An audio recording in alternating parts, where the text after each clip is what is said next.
বিএনপির ভারপ্রাপ্ত চেয়ারম্যান তারেক রহমান বলেছেন, দেশের স্বাধীনতা, সার্বভৌমত্ব ও গণতন্ত্র রক্ষায় সকলের দৃঢ় অবস্থানের সাথে বিএনপির কোনো পার্থক্য নেই। সকলের আদর্শিক অবস্থান এক এবং অভিন্ন। যে স্বৈরাচারকে কিছুদিন আগে মানুষ বিতাড়িত করেছে, সেই স্বৈরাচারের পুনর্জাগরণকে প্রতিহত করতে সবার মতো প্রতিজ্ঞাবদ্ধ বিএনপি। আজ ঢাকায় জাতীয় কবিতা পরিষদ আয়োজিত অনুষ্ঠানে লন্ডন থেকে ভার্চুয়ালি যুক্ত হয়ে এসব কথা বলেন তিনি। বিএনপির ভারপ্রাপ্ত চেয়ারম্যান বলেন, কবিতা ও সঙ্গীত একসময় রাজনৈতিক নেতৃত্বকে উদ্বুদ্ধ করেছিল, যেটার প্রকাশ দেখা গেছে স্বাধীনতার পরে ও বিভিন্ন সময়ে। এটার প্রকাশ দেখা গেছে 90-এর দশকেও এবং গত 1.5 যুগ ধরে স্বৈরাচারের বিরুদ্ধেও, যার পূর্ণতা ও পরিপূর্ণতা পেয়েছে 24-এর সকল গণ আন্দোলন এবং গণ অভ্যুত্থানে।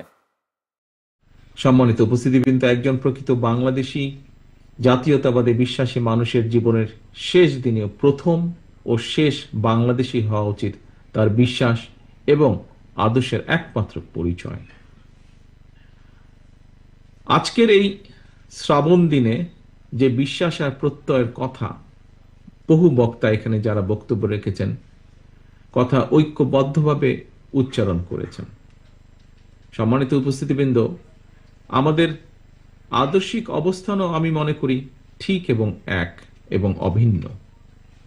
এদেশের স্বাধীনতা, সার্বভৌমত্ব ও গণতন্ত্রের প্রতি আপনাদের দৃঢ় অবস্থানের সাথে কিন্তু আমাদের বিন্দুমাত্র পার্থক্য নেই।